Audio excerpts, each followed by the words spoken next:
Here's another sports story we are watching. This is Canadian soccer superstar Alphonso Davies. He's now sidelined with a heart muscle inflammation stemming from a COVID-19 infection.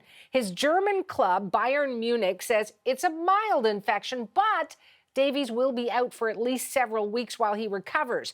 The condition, and you might have heard this term, it's known as myocarditis. A follow-up examination uncovered it when Davies returned to training this week. Experts say it is mild, it is a temporary condition in most cases, but it could still keep Davies from playing in key World Cup qualifying games in the coming weeks. For more on this, our Chase team has reached Joshua Cloak in Hamilton, Ontario. He is the Canadian soccer reporter for the Athletic website. Joshua, let's get right to it. How much of a groan did you hear from across Canada when we heard that Alphonso Davies was going to be sidelined? Yeah, a rather large groan. And I say that because these are three really crucial games that Canada has upcoming in their World Cup qualifiers, right? They're in first place right now in CONCACAF, and the World Cup seems within reach. But to lose, your best player with your first match only 13 days away, that's going to cause a headache, not just for fans, but it's going to cause a massive headache for the coaching staff who will have planned for months now how to approach these key games. And now to lose your best player, you're going to have to look at bringing in extra players. You're going to have to look at how will the other teams adapt. And you're just going to have to look at, where the goals are going to come from, because Alphonso Davies, again, unquestionably Canada's best player and a really important piece of Canada's World Cup hopes right now. And Joshua, you talked about those three upcoming games, one of them against the U.S. here in Ontario in Hamilton. But how many games are left for Canada to qualify? I think there are 6, right? So this would be half of them. Yeah, 6 games left for Canada to qualify. And again, they're in first place. Everything looks good right now, but obviously never say never. They're really going to have to adjust, because without Alphonso Davies, you lose a lot of speed. You lose a lot of attacking presence from the wings.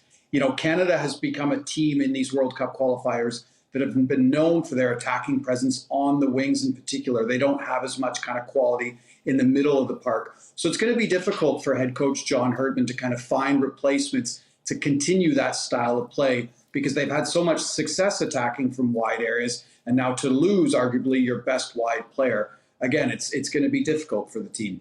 But here's what I'm wondering. Sometimes when, a lead player, a key player, somebody who inspires you gets sidelined, somebody else fills in that spot and fills the gap, because the universe doesn't like a void, right? So do you think that could happen with Team Canada, that we could see some incredible talent that maybe, we hadn't noticed quite before? Yeah, if I'm kind of a casual Canadian soccer fan who's just kind of getting into this men's national team, and with good reason, I'd start to get comfortable hearing the name Tajon Buchanan a lot more. He's a player from Toronto that recently transferred from MLS to Club Bruges in Belgium. He's a player that generally attacks from the right side, but has played on the left before, specifically in this summer's Gold Cup. He's a player that just absolutely broke out in 2021.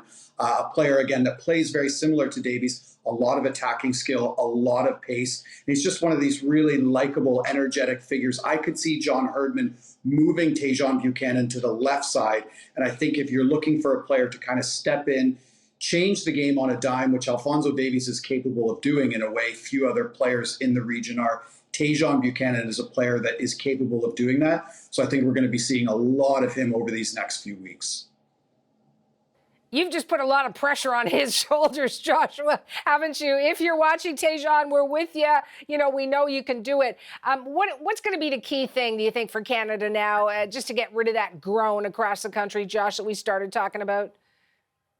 I think you have to just maintain that kind of sense of resiliency that has grown within this Canadian team over the past year or so. I mean, you look at a few months ago, when they're playing in Edmonton, snowy Edmonton against Mexico, this was a historic win, a historic 2-1 win over the giants of CONCACAF. You have to just look back on that experience and say, what did we do in that game, right? What kind of mentality did we adapt? The Canadian men's national team for generations previous has been a team kind of a little more comfortable just grinding out draws and just kind of eking through.